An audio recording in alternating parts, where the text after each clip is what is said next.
morning. Today is October 11th. It is a Thursday morning at WGTV. I'm Wayne Alley. And I'm Kim Best. Good morning.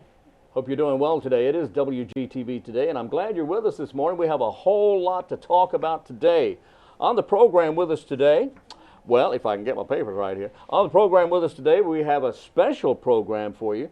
We have Wayne County Sheriff CAREY Winters and Goldsboro City Chief of Police Jeffrey Stewart are going to be with us. We're going to be talking about violence and crime in the Wayne County and Goldsboro community.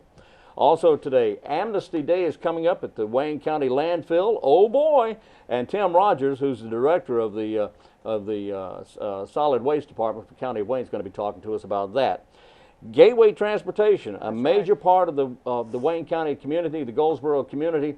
We'll be covering that today, also on WGTV today. So we have a full program today, Kim. Yes, we do. We have a lot of things going on in our community, as always. October is a busy month. Today we have so much to tell you about, so many fun things and exciting things going on around our community. And we hope you can pick and choose and decide which one best fits your needs and your likes and enjoy some of the exciting things going on in Goldsboro and Wayne County. Okay, I'm curious. Give me one. Give you one? Give me one. All right. Okay. How about? Okay. At Mount Olive College.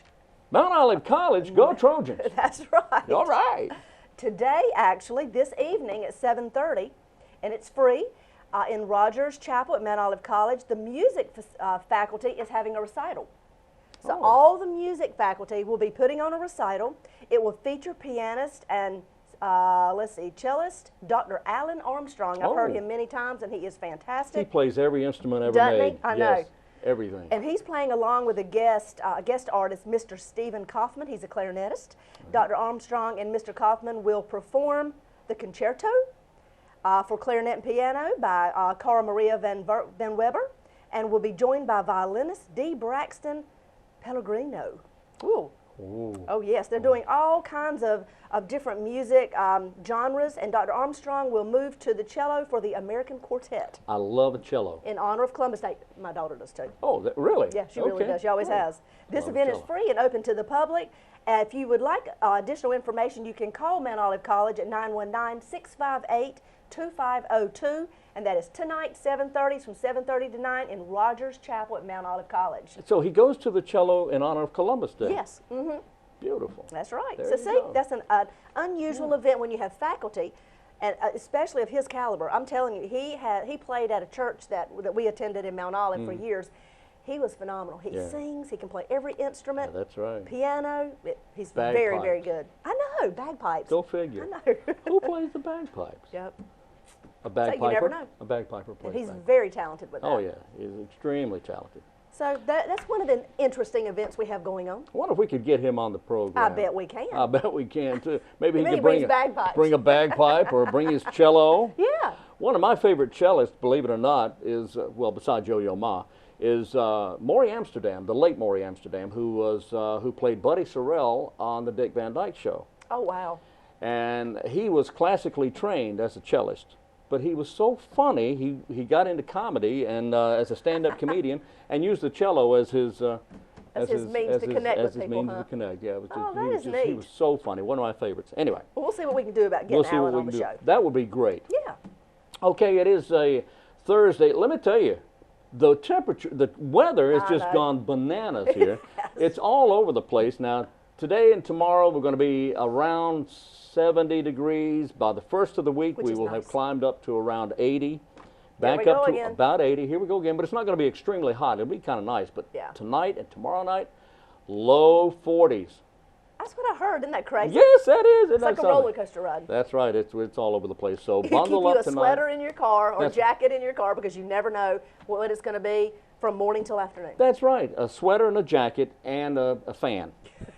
Okay, one of the all three are all, and a pair of Bermudas, and some flip-flops. But don't wear the flip-flops, just keep them. Yeah. Well, they're bad for you, they do a lot, they do some damage. Anyway, who's up next? Who's on first? I'll tell you, we're going to hear from, I talked to Sheriff CAREY Winters and Goldsboro Police Chief Jeff Stewart, and they had some very interesting things to say about the violence and the crime in our community. Well, and I think you'll hear how the police department and the sheriff department are continually, as they always have, continually partnering together to combat this crime. Yeah. Very interesting. Listen to this on WGTV today.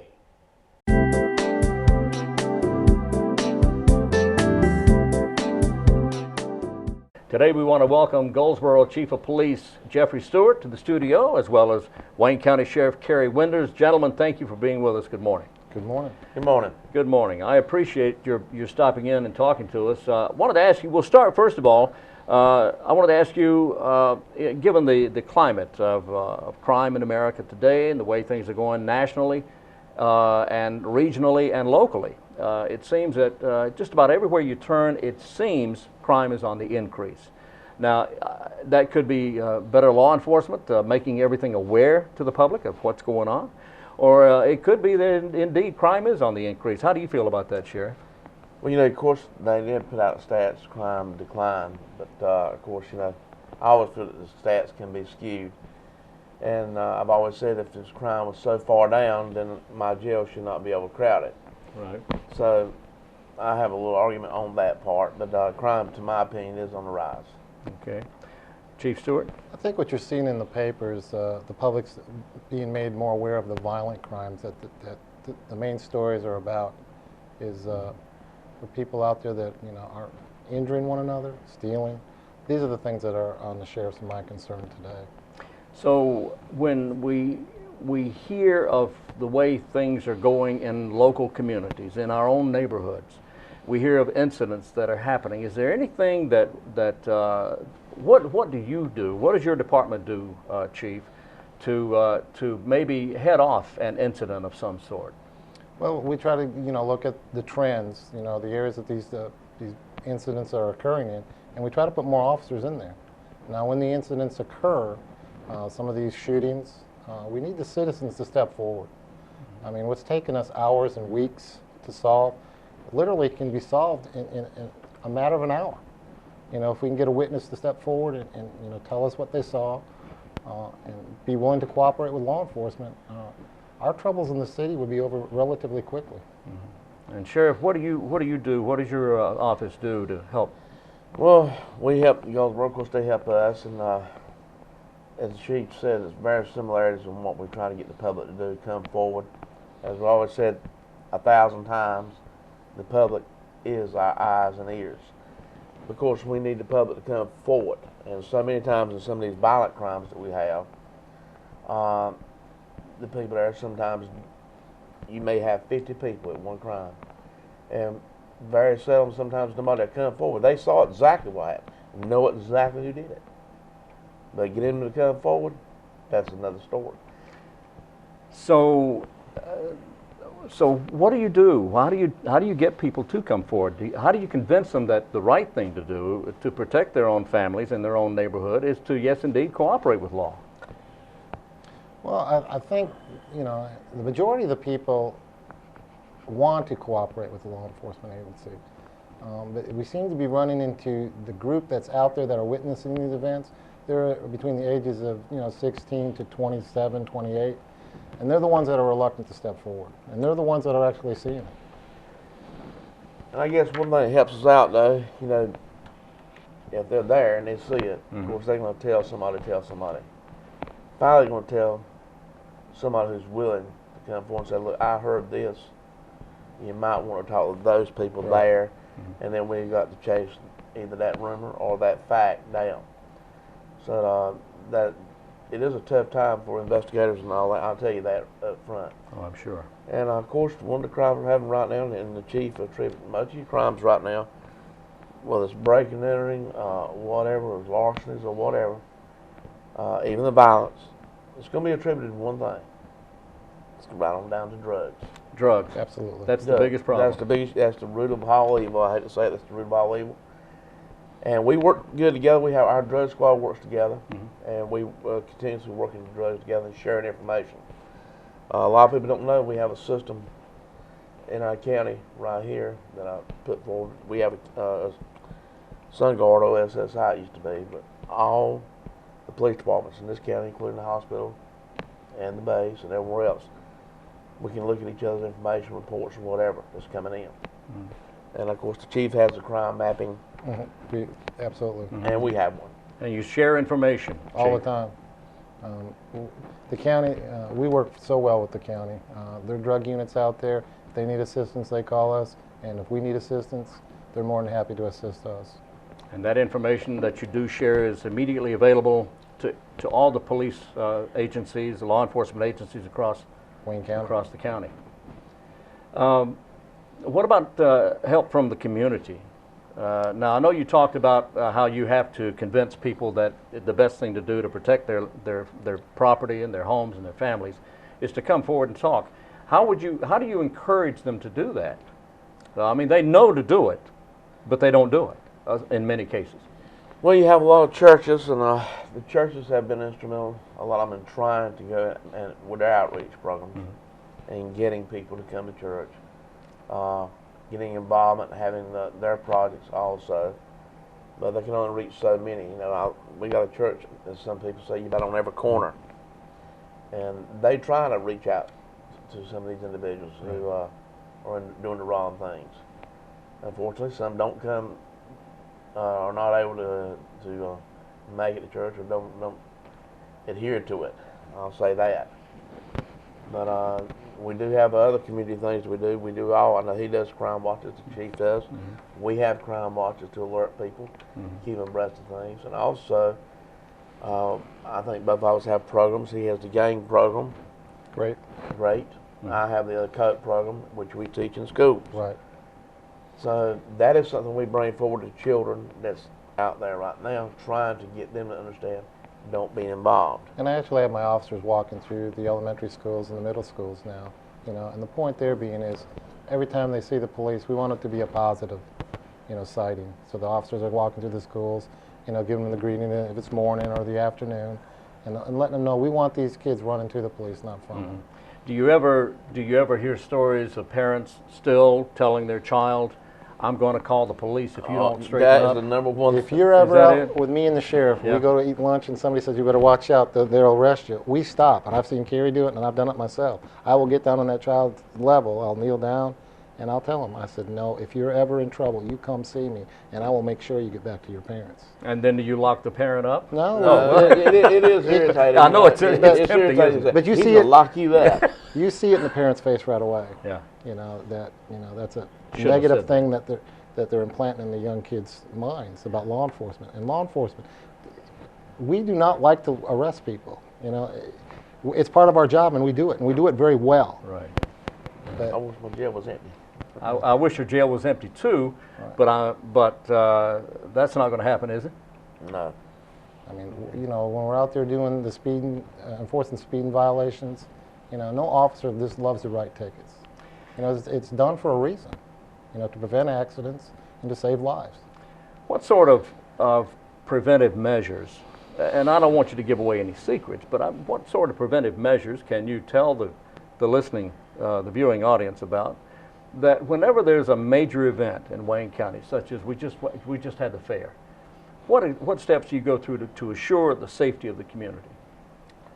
You talking about as they approach, when they come to the fair, or When they go to the something? fair, or during the fair, or at the fair? Which that probably goes right along with any holiday event or any event you're going to. You know, that individual does have to take precautions. You know, leaving your pocketbook in the front seat is probably a bad thing. Put it in the trunk.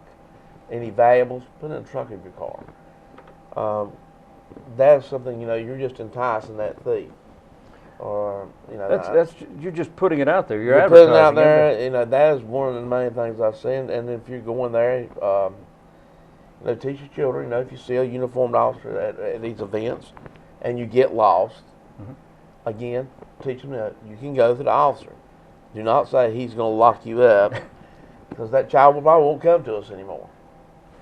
Yeah, you're right. And I actually went to the fair, and what I witnessed is CAREY and his deputies did an excellent job. You know, I couldn't walk, you know, 100 feet without seeing a uniformed deputy. So I think, you know, that the precautions were there, that they had enough personnel working that event. And we try to do that at all the events. Yeah. What do we do to convince the community, Wayne County, City of Goldsboro? What do we do to convince the public that we need to fight violence rather than just sit on the side and watch it happen and then wonder where's the law enforcement? we have to control our own neighborhoods Right. without putting ourselves in danger, of course. That when we see something happening, or when we even see something that's suspicious, that we pick up the phone and call local law enforcement.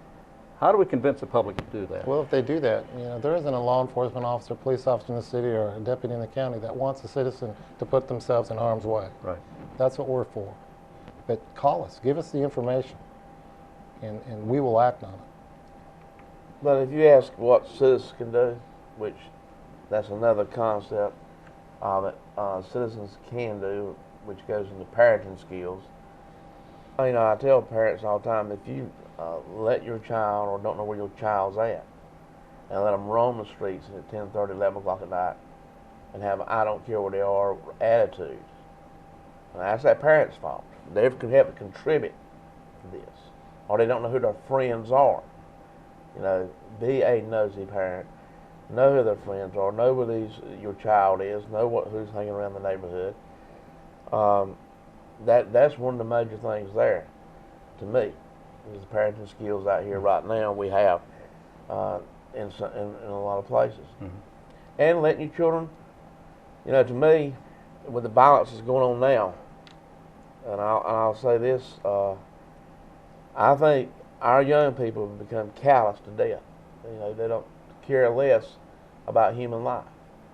And I think we can attribute some of that to the violent TV, violent shows on TV, violent movies, and even the games. You see somebody sitting there playing the game, some of these games, Grand Theft Auto, Mortal Kombat, sitting there just playing, shooting, killing. Mm-hmm. More you kill, the more points you get. They become insensitive to it. I think so. I think it has a lot to do with it. And as they grow older and they're confronted with drugs, does that enhance the insensitivity? I think they use some of these people as that they see on TV, or some people they may see out here selling drugs as role models. They're using the wrong people as role models. Absolutely. They're glamorized. They see them on riding around. They may have a fistful of money, nice car and all that, but sooner or later they're going to be caught. But they have put an impression on that young child. So what happens when a young teenager, 12, 13, 14 and up, is influenced by an older role model to do drugs or sell drugs or push drugs or to commit a robbery or to steal or to breaking and entering? What do you do to convince that youngster? Because he's still a youngster at that age. Well, the city of Goldsboro right now we're in the process of looking at the High Point model to deter crime. And you build cases on the example you just gave. And what you do is you bring the family, members of the community in, and you sit down with that young man and the family and tell them, we want you to be part of our community. But if you're going to continue down this path, this is what's going to happen. And then, you show them what the sentencing and how long they could be sent off for. Mm-hmm. And it's been very successful in High Point. And so we're looking at that, and we're hoping to implement that by the first of the year. Do they understand what it means to get locked up for 10, 12, 15 years? They understand that? Well, the problem we have right now is that you mentioned the drug dealer out here.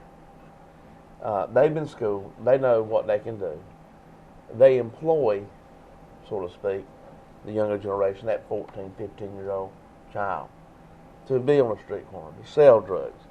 A child is not going to make that money he's making. Convince them that you can go to a hamburger joint and flip burgers and make this kind of money. No, you're not. But they're going to pay them some money and entice them to be involved in that. Of course, their golden thing is, guess what? You get caught, you don't have to worry about going to prison or jail because you are a juvenile. Mm-hmm. And that's why they use them. Mm-hmm. And they're being used to carry out those. Of course, that juvenile letter can end up in juvenile detention with the courts, which is costly for the family or whatever. But we see a lot, of course, when they go to juvenile detention, I hate to say it, sometimes when they go to prisons or jails, it becomes a criminal institution for education there. I agree. One thing that the sheriff and I have been talking about too is we can't concentrate on like the 37,000 people that live in the city, but we can concentrate our efforts on the ones we know are doing these bad things. So that's the direction we're headed. You know. With the seemingly increase in violence here lately, I keep seeing the community reports from people who say, you know, it's on the increase. Violence is increasing in Wayne County and in the city of Goldsboro. Is that true? Is it on its way up right now? And what are we doing? Now, Goldsboro's had, you know, we've all had our times of homicides and all that, and this is, I think the most deadliest year was 16 murders. Back in the 90s. Back in the 90s, so it's not reached that point. Okay. So it has been more violent before. So is the number of officers being killed in line of duty. Back in the 70s, something, there were more officers killed in line of duty shot than ever before, but we're catching up shortly, closely, I mean. But getting the community involved, that's a big thing that I think both of us work on, and you need the community to help. And I know, for example, when I went to a community, they were having a lot of trouble in this one area. And the people there, we met with the pastor, and we met with the local people, some of the seniors, and everybody said, we want the drug dealers out of our community. We want them gone. We want them gone. And we're driving the price of our homes down. We've invested here, and you know we know that some of them live in this area, but we want something done about it. So we met with them, and I think that's where you have to have that communication there and say, look, now I'm gonna go ahead and tell you, we're gonna come in and work, and you're gonna see more officers than what you've seen before come through here and work, and we're probably gonna do checkpoints. Now, don't get upset because we can't cull. Oh, that's a good person. We can't stop that. And that's a good person. Stop the bad person. If it's your brother, sister, brother, aunt, cousin, whatever, they're probably going to get stopped too. And you got to convince them that that's the way we have to do it. We just can't just come out here and say, well, we're just going to pick just that person or that race, that gender, whatever. And well, then you're accused of profiling. That's right. You can't do that. And in the neighborhood was predominantly African American. It was the neighborhood there. They were tired of it. But it could be any And I told them, I neighborhood. said, you're going to see, absolutely. you know, you may see African American deputies, white deputies, whatever, stopping people, but you want it in this neighborhood, and I depend on you backing me. And we have cleaned up the neighborhood like that. Chief? I agree with Carey. The community in Goldsboro, they've been very supportive. I mean, they've had meetings and to discuss the violence. And we're well aware of it. And we are out there, our officers are out there.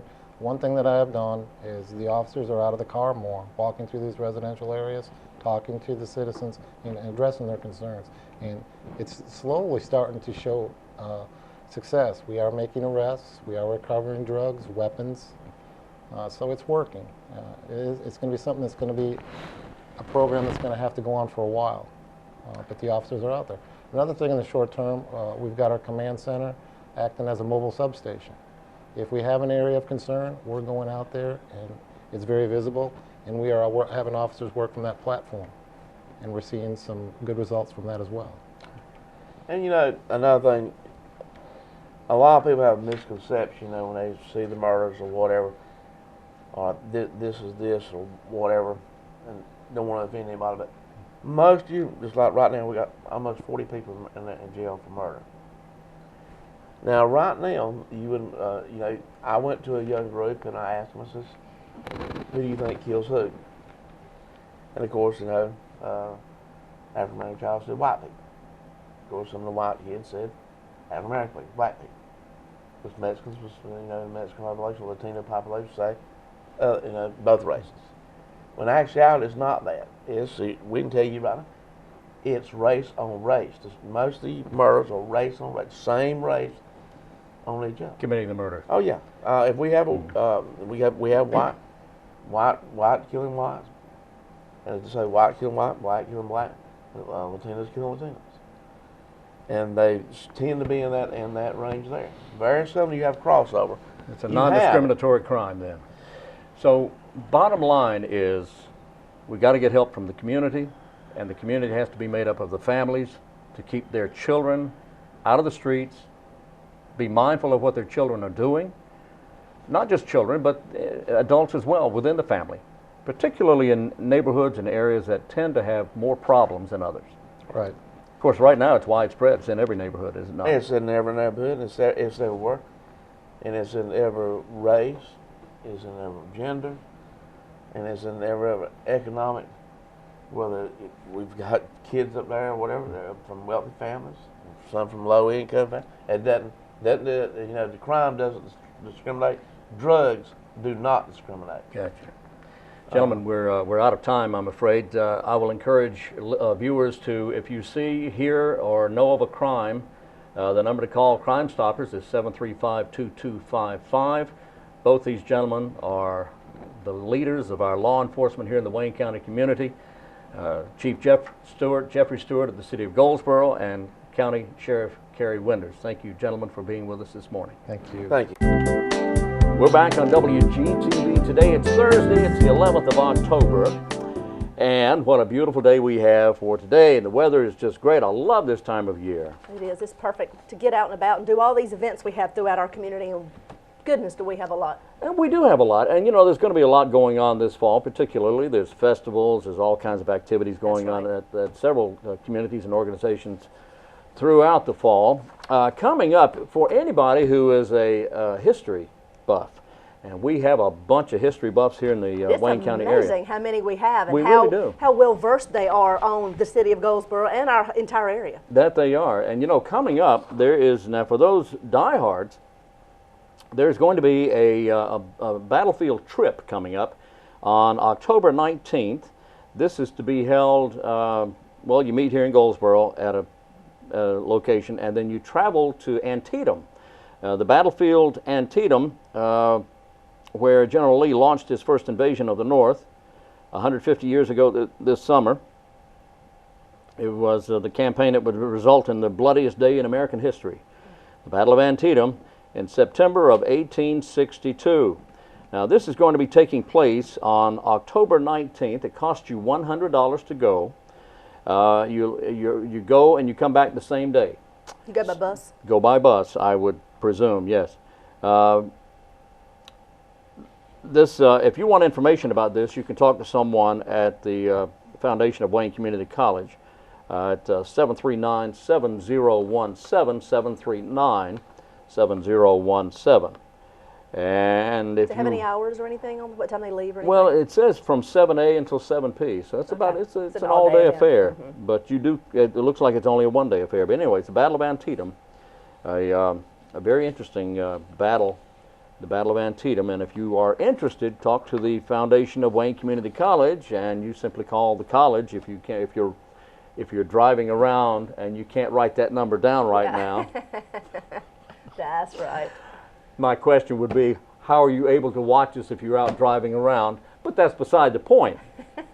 If you're driving or whatever, you're walking or maybe you're sleeping right now, call the college and get the phone number for the Foundation of Wayne Community College. Well, and speaking of history, we will have a gentleman on, Danny Davis is his name, and he'll be on the show in, I don't know, another week or so. Wait a minute. Danny Davis and the Nashville Brass? I don't know about all that. Oh, you mean the banker Danny Davis? I believe the banker Danny Davis. Oh, that Danny The Davis. historian. He will be on our show soon to be talking about, he'll give us an overview of the history of Goldsboro. And I've heard him give it before, and he does it in such a fascinating way. It's very much a storytelling way of giving you a history lesson. And it really is fascinating to go back into the 1800s like he does and give us all the details of Goldsboro and how it started out and how the name was a little different. Just stay tuned, and you'll hear later in the month of October, you'll hear from Danny Davis. Well, I'll tell you, I am looking forward to that because Danny's a friend of mine. And he does a good job. He does a good job. He does. Well, today there are a couple things going on with American Red Cross. What's going on? At Eastern Wayne High School, Yeah. all day today, so it starts actually at 2 p.m. They are having a blood drive, and it will be, let's see, from 2 until 6:30. All donations, all donors will get an Adams Car Wash coupon once you have given blood. If you cannot give blood, you can come and volunteer your time. But that is today, this afternoon at 2 o'clock, Eastern Wayne High School, Also at Eastern Wayne Middle School, which is at 3518 Central Heights Road, they'll be doing the same thing. And Eastern Wayne Middle School. And if you don't own a vehicle and you give blood and you get the car wash thing, Give it to you. no, just take the car wash and walk through. Oh my goodness. Yeah, you won't need a bath for a month. No, you won't. You will not. I don't know what you'll come out feeling like, but Or you can give it to me. I'll take there it. you go. There you go. Well, the Red Cross also today, we were just talking about this, they're having a tour of the American Red Cross Wayne County building where you can learn all about the history of Red Cross in our community. This is the Red and Ready tour. It is. It's the American Red Cross Yes. Red and Ready tour. Well, let me tell you something. And it's If from you- 12 to 1 today. It is from noon to 1. You go on your lunch hour, and if you have never been on this Red and Ready tour, you will learn so much about our local Red Cross That's chapter, right. about what they do, how they help people, what they do to help people. It's a fascinating tour. It only takes an hour. That's and right. I'll tell you what, you really need to go to this And thing. it starts promptly at noon. Yeah. If you have any questions, if you would like to talk with someone, you can call Tammy Forrester. The number is 919-735-7201, Tammy Forrester. But that's pretty neat. It is. The history of Red Cross. It is great. Coming up at the Wayne Executive Jetport, that's our airport north of Goldsboro. Going to be a big fly-in coming up this Saturday. If you're interested in aviation, old aviation, new aviation, any kind of aviation, they need volunteers, but it's also, if you don't want to volunteer, you don't have to. Just go have a good time and look at all the planes and talk to the pilots and just have a good time. It's coming up at the Wayne Executive Jetport this weekend, this Saturday. This Saturday, there are a multitude Multitude. of things going on in our community. So you have the Jetport Yeah, got the Jetport coming up. for children at the Berkeley Mall. Yeah. We have the Kids Oh, Fest. yeah. The Kids Fest is hosted by the Wayne County Health Department. They have various booths and displays pertaining to children and children's services Right. set up inside Berkeley Mall. There will also be a Goldsboro Fire Department truck set up outside in the parking lot. The cost is free. It's from 10 until 2. If you have questions, you can call Carolyn King at 731-1290. I have been many years, and there are tons and tons of activities, free things for children to do, games, all kinds of free services that you can find out in the community are offered to your children and available to your children. A lot of fun. It's very informative. Yeah. 10 to 2. Yeah. What else is going on? Let's see. I had something else here, and I can't find it right now, so I'll get this a little later on. Well, the Taste of Wayne, of course, this Saturday. Oh, that's it. That's it. The Taste, The Taste of Wayne is this Saturday What from am I 11 to thinking? 1:30. That's right. $15 a ticket if you want to participate in the taste. Over 30 local vendors, restaurants. Oh, boy. You can enjoy an afternoon sampling approximately 30 or 35 local restaurants' food, as well as entertainment and door prizes. It'll be right here at Cornerstone Commons, downtown Goldsboro, from 11 to 1:30, 200 block of South Center Street and the corner of 301 and East Ash Street. If you have questions, you can call Catherine at United Way, 735-3591. Call Catherine at United Way. That's this Saturday. My goodness, the long list of things and opportunities. And there's more. There you know are what? more. And let me just say one thing very quickly. I was at the Animal Adoption and Education Center a day or two ago, and I just don't like going there because I want to bring everything home. It just pulls at your heartstrings. Oh doesn't it? gosh, I there's know. so many beautiful little animals And they're and sitting there bigger looking animals. at you with those little sad, beautiful eyes, I know. saying, "Take me home." And they all I say know, that. I know. Hey, take me home. I know. I've They taken one say- home before because they just pulled my heartstrings They too bad. do. And I'll tell you They're what. precious animals, though. If you are looking for a new family member, that's the place to get one. It is unconditional love. Absolutely. It is protection. It is friendliness, and it's someone to talk to, and it's the Wayne. Well, let me tell you how trainable they are. How trainable are they? This is a little Oh, you off. mean the animals? The animal. All right, okay. The animal. There's a big show going on in Raleigh this weekend. It's called Legally Blonde at North Carolina Theater. Right. Well, there are 2 dogs in that show. And these 2 dogs, one's named Bruiser. He's the little dog that Elle, which is the main character in Legally Blonde, carries around, the little tiny dog. She dresses in pink all the time. And then there's the Bulldog, that is another character's dog that she fights for later in the show. Both of those dogs were rescue dogs Really? that were purchased years ago in New York, and they were trained. Those dogs now, that's all they do. Their owner and their trainer takes them around the world, and they are paid to be in these Broadway shows. and they love it. I have been told of many cute little things that have happened with these animals where they, especially that little bulldog, he's waiting off stage and he knows his lines. He's done these shows enough. When he hears a certain line, his little feet, he's on a leash and he just starts going.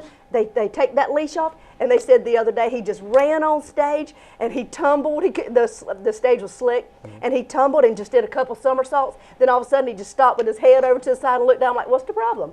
Hey, what's wrong? I'm doing my job and I'm getting paid for it. So I mean, you know, they're so trainable that you never know what your dogs can do. But these are 2 dogs that were purchased from a shelter, and now they've trained and they go all over the world. Been to Japan, Australia, all over the United States. I love what Isn't you that said. something? I love what you said. They know their lines. They do know their lines. Woof. Or woof, woof. Well, You know. they don't have to say a whole lot, but they know that line when they're supposed to enter Oh, in. okay. Their cues and all They that. know their cues. They're on those. They know when they hear a certain thing, it's time for them to come in and do their thing. Okay. Yep. All right, that's great. But and let me tell you what I did. I also saw 2 Shih Tzus. Really? Yeah. They're beautiful little dogs. Oh, they are. It's so much fun. Yeah. At the Little balls of the energy. Wayne Animal Adoption Center. Now that I've said that, there'll be a race for people out to to the Animal Adoption Education Center on Clingman Street in Goldsboro to get the Shih Tzus or any of the other. Oh, yeah. And keep in mind, don't forget the larger dogs too. They are ready to find a home. They are very protective because a couple of them looked at me like, "What are you doing here? You don't belong here." And they are ready, and they're housebroken, they're house trained, and they're ready for a home. So that's the Animal Adoption and Education Center on Clingman Street. That's right. Coming up, it's Amnesty Day this Saturday, at the Wayne County landfill. Solid Waste Director Tim Rogers tells us all about it, and he will explain to you, did you know that while there is a tipping fee or a fee to take things to the landfill, you don't have to pay for everything you take out there. There's some really? things that are free. Like what? Well, furniture, white goods like refrigerators and Yeah. appliances. You don't pay to What take about those to soft the goods like pieces of furniture and things, you said? Tires, you don't pay to take tires out there. You don't pay to take carpet. And Tim's going to tell you all about that. That's up next on WGTV Today.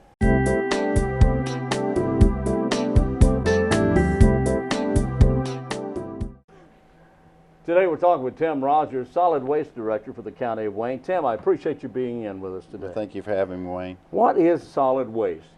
Solid waste is any municipal waste from the county, whether it be from industry or commercial or your household waste. We also run a C&D landfill, where that's your construction and demolition, any of your wood, shingles, anything, you know, if people are doing demolition of homes or whatever, you know, we have a field to take care of that. And where's our landfill? It's at 460B South Landfill Road in Dudley. We're pretty much the only thing on the road. You can't miss us. So there's no 468 then? No, Okay. 460. Just thought I'd No, ask. we're good. No, we're good. But we've been there since '74. Right. When they opened the landfill. Up until that time, we had 6 to 8, I'm not sure exactly how many, satellite dumps all around the county, similar to our convenience centers now. But you know, you had basically 8 holes dug around the county, and we had a machine that would go around once a week, push the debris in the hole. And of course, the state got a little stricter on that. We needed to have it a little more regulated, and we needed to. And that's when we opened our sanitary landfill in Dudley. And this is off Durham Lake Road. That's right. It's off 13 on Durham Lake, and then you take a right on Landfill Road, and you can't miss us. We're on the right. And I'll tell you something. It's one of the most impressive sites I have seen in Wayne County. Well, thank you, Wayne. We appreciate it. We take a lot of pride in it, and I have to say our staff out there, they do take a lot of pride in making sure when you come in, you don't look at it as a dump. We're not a dump. We consider ourselves a solid waste facility, and we run it like that. Well, so, let's take that. I want to take that and run with that. Now, what makes you different from just the ordinary dump? Well, you know, 20 years ago, it was a dump. What you would go in with a machine, dug a hole in the ground, and you dumped anything and everything in that hole, no matter what it may be. And it would be metal, from metal to cars to, you know, refrigerators to whatever. We don't do that anymore. One thing is now we have the line landfill, which any liquids that make it through the trash are pumped to a wastewater facility, which is treated. So we don't have any liquids leaving the site, which is obviously a good thing, nor is it getting into the groundwater. We also take anything out that is recyclable. We're not going to put it in there. The only thing that goes in our our MSW landfill, which is municipal solid waste landfill, is trash. That's the only thing we put in there. Everything else? Everything else is separated, whether it be metal. And of course, you know, like with your refrigerators, air conditioners, you've got the CFCs. We're making sure they're pulled out and recycled. You're not having that escaping into the atmosphere. When you run over it with a machine, what's the CFC? The fluorocarbons that they say are, you know, contributing to global warming, Yeah. or those on layer depletion. That's something, of course, for years we've been extracting that. So it's just a lot different now than what it was 20 years ago. A lot more mindful of the environment. The environment, Yeah. yes, exactly. Yeah. Tell me about do you still have the spider, those spider things We going out do, there? we Tell me do. about that real quick. Okay, That's the spider whales are, it's actually a methane whale, and for the viewers that don't know, we have approximately 96 whales at the landfill pulling methane out of the trash, which is produced as the trash decomposes. It's producing methane gas. For years we pulled that out and actually flared it off. We burned it, and that's how that was an acceptable way of destroying that methane from escaping our site. We eventually got a company to come in and partner up with us and install some generators, which we've done. We've got 3 generators on site that burn that methane to produce power. And one of the reasons that we can run 3 generators is the spider whales. They came up with this, a different way of pulling methane out, where instead of having 16 vertical whales, they would have one huge whale with 8 legs running off horizontal, which is obviously you're pulling more gas that way. You're reaching more area, and that's allowed us to pull a lot more methane out, which is helping us run the 3 generators. We actually have another one on order, and they never thought that they would, you know, have that much, we would be able to get that much methane, but it's worked out that we have, and that's contributed to the whales. So what happens to the power that's generated from the methane gas? It goes to Progress Energy, and it helps produce. Right now, they figure it's about 2,900 homes that we're help powering, so it's a good thing.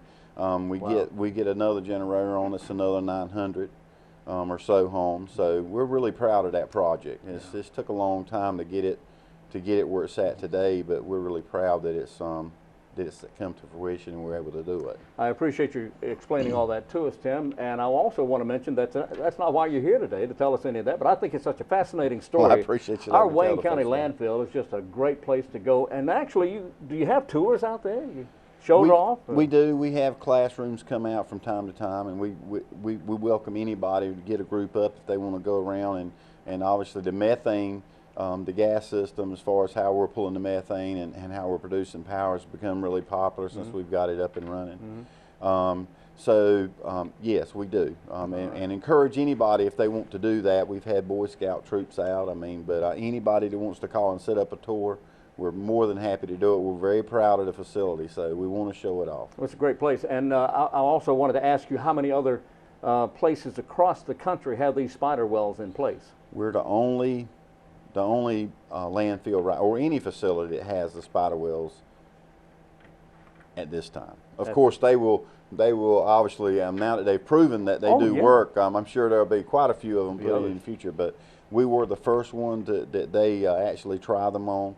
It was something that that was actually thought up and built on our site, and it's worked so well. I'm sure that they'll be all over the country now, but we're proud to have those. Well, congratulations, and you do have a great staff out there. We really do, and I can't say enough about it. Obviously, that's what you have to operate a facility, and I'm really proud of the way our facility looks and the way we represent Wayne County. And we have a lot of other counties in the state come in, and especially since the gas system's up and running, to look at that, and they always comment on how well our site is kept. So, right, so obviously we're pleased about that. I'm sure, and we're very proud of our Wayne County landfill. But I wanted to ask you about coming up. What is that this weekend? The big It's event this weekend? Yes, it is. Oh man! Amnesty All right. Day. Amnesty Day. Amnesty Day. Amnesty Day is something we started about 10 years ago. Yeah. And it was to help the citizens of Wayne County. If you had, a pile of debris in your backyard and you didn't want to pay to bring it to the landfill, seemed like a lot of people were letting it lay there, and it was starting to be there was an eyesore and some health issues as well. So the commissioners agreed that we would, at this time, to begin with, we would do one day a year. We would call it Amnesty Day, and you could bring us anything you wanted for free, and we wouldn't charge you. We wanted to get it out of we wanted to keep it out of the ditches, off the side of the road, and out of the people's yards, and we felt like that would be a good program to start, and maybe we could do that, and it worked really well. The problem was we only did it one day a year, and it would take you a couple of hours to get in and out. It was so many people, taking advantage of it. So we've since moved it to 2 days a year. We have one in April, one in October. Another thing that has helped as far as our traffic situation is we've really tried to get the information out the past few years that a lot of the things we were getting on Amnesty Day were free any day, but people weren't aware of that. They weren't aware of that. So they would bring refrigerator, a mattress, a few old tires. You can bring those anytime to the landfill, free of charge. So appliances are free. Bring those in, and just there's a place that they go and just leave them, and it doesn't cost anything to bring them. Doesn't cost anything. You're not going to go on the landfill. You're going to pull in on a paved road, go across their scale, let them know what you have. They're going to direct you in the right place. You're going to drive around on the asphalt, unload, and back out on the asphalt. You're not going to get your vehicle muddy. It's a very, we've got plenty of signs and plenty of people to help you. A lot of people, I think, are fearful to go to the landfill. I don't know. It scares them a little bit. A lot of equipment, and you're not going to experience any of that. No. And we make sure we've got plenty of people to help you. It's very easy. If you've never been before, it's no problem. We're going to make sure we assist you. It's one of the easiest things you've ever done. It really is. So we're talking tires, appliances, carpeting, paint. Yes. Paint. We take paint when we do our household hazardous waste days. Okay, that's paint, but that's not right now. Right, not right now. Okay, but for anything at all, that includes yard waste, that includes anything that would go to the landfill is going to be free. Now, I do want to stress it is only for the public. This is not for any businesses or any private haulers. It's just the public. All right. If it's from your home, we will accept it. But like I said, most of the things from your home, we accept every day free of charge anyway. Free anyway. And we were having probably 70% of the people that were waiting in line when we first started this were people that could have brought it the next weekend for free or the next weekend for free. It's always free. But they didn't know, and there was maybe we didn't do a good enough job of getting the word out. So we've really tried. Every time I go on the radio or get an opportunity, I want to explain to people that they can do that, and anytime at their leisure they want to bring it to us, it's still going to be free. Well, what if they don't know whether it's free or not? Can they call out there? They certainly and say, can. Hey. They can call, or they can go on our website. There's a pretty good description on our website as far as what's free and what's not. On Amnesty Day is really for your unrecycled, just a pile of debris that somebody's had in their backyard that they just haven't took the time to go in and get your recyclables out. Just put it in a trailer on the back of your truck and bring it to us, and on that day you're going to be able to get rid of it, and we're not going to charge you. That is fantastic. Let me tell you something. This weekend's going to be a beautiful weekend. It'll be a great day to clean up the Certainly is. backyard, right? It certainly is. All right. Let's try to get some of it cleaned up. Tim, what's that phone number out at the landfill? It's 919-689-2994, and anybody there will be able to help you and be happy to. And the website? The website, you can go to Wayne County's website and just go under departments, Wayne County Solid Waste Department, and we've got plenty of information on anything you could think of to do with the landfill, from description on actually how the cell a line landfill works to amnesty day. All right, anything and everything at waynegov.com, and click on the departments and take you to, or go to solid waste. Solid waste. And you'll find Tim Rogers there. That's and we right. appreciate you being with us, Tim. Thank you so Thank you, much. Wayne. All right, Thank you. I'm Wayne Alley for WGTV.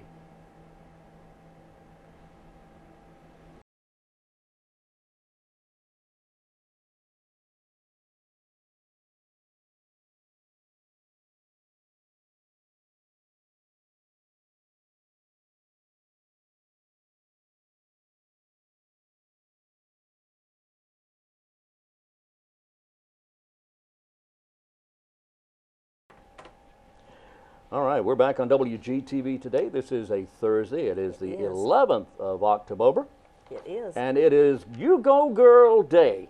You Go Girl Day is a day to celebrate Kathy Sullivan. You may recall Kathy Sullivan was an astronaut, and she was the first woman, U.S. woman, to walk in space. Do we have what year that was? I know it was recently, but 19. okay, good. Back That was when? a good year. Yeah, that was a good year. Also on this day, this is the day back in 1975 when Saturday Night Live debuted on NBC with Dan Aykroyd, John Belushi, Chevy Chase, Jane Curtin, Garrett Morris, Lorraine Newman, and Gilda Radner. Oh yeah, one of my favorites. She was something. Boy, has that show made a mark. Hasn't it though? It has really I don't made a like it mark. now. I'm sorry, but it was great not back my- then. yeah. Yeah. George Carlin was the first host. Also this day, 1983, the last hand-cranked telephone.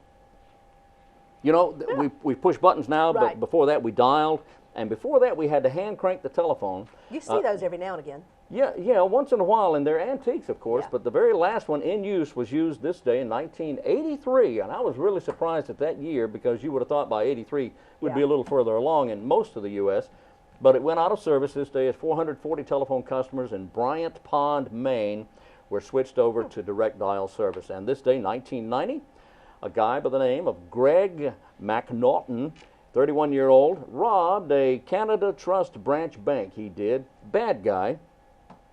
Goes in and robs a bank in British Columbia. He was doing fine, but wait, Doing fine in he his was robbery. doing great in his robbery. He was being very successful, but he just had a moment. When you have a moment, he had a moment. He was doing great, and he got out, he escaped, he ran, and then the teller realized that the note that he had handed her was written on the back of his deposit slip, which of course included his address. So there's a lesson here. If you're going to rob a bank in British Columbia, Canada, and you hand the teller a note, don't write it on the back of your deposit slip. Or don't do it at all. Oh, don't do it at all. Just show her your driver's license and leave. Oh my goodness. Luke Perry's having a birthday today. He's 46. I thought we were pretty close. Very talented actor, yeah. Joan Cusack is having a birthday. She turns 50. And singer Daryl Hall of Hall & Oates is 64 today. Yes, that means he's a day younger than I. Well, how about that? Why about that? That's right. Wayne had a birthday No, recently. we don't want to talk about that. And furthermore, okay, so he's 2 days younger than I. Yeah. Anyway, furthermore, we have more stuff. What else We do we do. have? Actually, this weekend, I've mentioned it before, there's a dueling piano competition, which is be Jimmy Aycock and Thomas Vick this Friday at the Paramount Theater from 7 until 9. For more information, you can call the Paramount or go to the ParamountTheater.com. No, it's GoldsBoroParamount.com. That's what it is. But it's Goldsboro this Paramount. Friday, 7 o'clock, dueling pianists Jimmy Aycock and Thomas Vick. That's tomorrow. Yeah, it is. That's tomorrow That's night. tomorrow. So if you don't Thomas have your Vick tickets- and Jimmy Aycock. Dueling pianos. Isn't that gonna be neat? You hit each other in the head with them? I mean, how do you think do so. that? I think they'll have two pianos head to head. Okay. And one will play a song or a piece of a song. The next Okay. one will play the next piece, and they'll compete. sort of just or not really a competition. Well, It's more of a just playing together. Good old local guys. These that are two very guys, talented. they're good old local guys, but they're Yes. at the top of their Oh, game. goodness, yes. They could go anywhere and play for anybody in any band. And I have. prom- They've played up for a lot of And people. they have. Yeah. They certainly have. Very Two talented. extremely talented guys. So, goodness gracious, that is Friday night. Then Saturday night at the Paramount, which, they've always got great things going on, Yeah. is the Wayne County Fire Princess Pageant. Girls you've probably seen it in the paper and various things yeah. and all over Facebook and everywhere else, that all these young ladies represent different fire departments throughout our volunteer fire departments throughout our community. They'll be competing this Saturday night, October 13th at 7 p.m. Cost is $12 to get in. You can purchase tickets at the door or get them ahead of time. And we'll see who our Wayne County Fire Princess will be. That will be a hot night. Woohoo! So think about all the things that are happening Friday or Saturday Right. of this weekend. Man, it's I mean, gonna be you've a got multiple choices of what you would like to do this Yeah, weekend. try to go to all of them. Yeah. Okay, okay, maybe not. Well, Terry Jordan is the director of Gateway, or Yes. the Goldsboro Wayne Transportation Authority, and we talked to Terry the other day about Gateway. Wait till you hear what he tells us. Oh, yeah.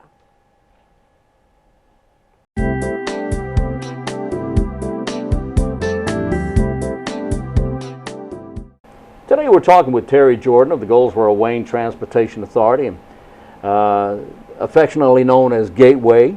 The Gateway buses, everybody's familiar with the bus system here in Wayne County, Goldsboro. Terry, I appreciate you being with us, but here in the news lately, we have heard some fantastic news about a connection for Goldsboro residents and Amtrak. Exactly. Now, the Amtrak is made available to this area, and in fact, almost all of eastern North Carolina, from New Bern to Wilmington and Jacksonville and all these points, a bus that will shuttle or ferry people to the Amtrak system in Wilson. That's exactly right. Now, does this fall under? What do you have to do with this? Does the Transportation Authority have anything to do with this? Well, it doesn't fall under us. However, we've went into more or less of a partnership with Amtrak, that their throughway motor coach, that, as you mentioned, coming from as far down as Wilmington, to shuttle passengers to their train system in Wilson, will utilize several different locations as pickup and drop-off points, and we've agreed to work with them to allow them to utilize our transfer center as the stop location for the throughway motor coach. Last stop prior to going to Wilson, and the passengers that want to utilize the throughway motor can wait for our service and then board the bus once it arrives, or once coming back from the Wilson train station can then, after exiting the motor coach, can use our station once again to wait for their pickup at that point, or continue their trip on a gateway bus. On a gateway bus. Exactly. To Seven Springs, Nahana, Eureka, Exactly. in a van, or or anywhere within the city limits. within the city limits on a bus. Exactly. Wow. Yes. So we have access to Amtrak in Wilson, which gives you access to anywhere in the country, Exactly. in essence. So I can see, taking the Gateway bus over to the pickup point and then catching that bus to Wilson and hopping on, headed up to Washington or up to New York for the day or the weekend, and then boogie back and Exactly. And then utilize the bus to take you right back home. Your vehicle's parked at home right where you left it. You don't have to worry about a parking ride. You don't have to worry about it being secure anywhere else. You've used our service to access the Amtrak motor coach, take you to the train, and as you mentioned, onto wherever Wow. you need to within the United States. All right. So is this in effect now, or when does it go into effect? This service actually started today. Today was the very first day. Yesterday we had the inaugural event where we had the unveiling of the service through Goldsboro, and today was the very first trip down to the train station and back. Let me mention that this is a pre-recorded program, and Terry was in the studio here on October 3rd. So it started today. That is correct. All right, so it started today, October 3rd, which means by the time you see this, it's going to be in effect and it's going to be working. All right. Yes, it will. All right. Now, do you have any idea what the fees are on the bus to Wilson? Actually, I do not. What I can tell you is that the passengers that utilize it will be purchasing a ticket through the Amtrak setup for the train trip. And so this is accompanied to the train trip. So they actually have to be a train passenger to utilize the bus service.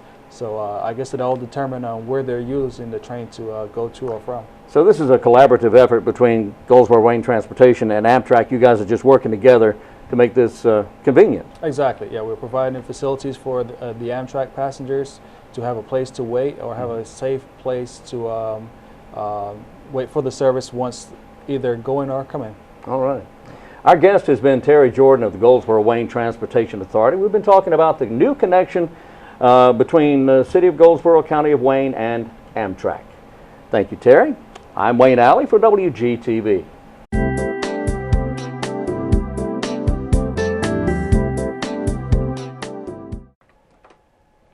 We're back on WGTV. This is Thursday, October 11th, Cam. That's right. Woo! Well, we have a lot of great things happening in our community. That we do, but you know what? We can't talk about them right I now because know. we're out of time. We are. We got to go. We are, but if you're a nonprofit or a local business that would like to share about an event coming up in your area or with your club, email it to WGTV@waynegov.com. We'll help you promote it. That's what we're all about, telling you what's happening locally in your community. That's right. Join us every morning at 7 a.m. for WGTV Today. And until tomorrow morning That's at 7 right. o'clock, I'm Wayne Alley. And I'm Kim Best. I hope you learned more about what's happening in your community.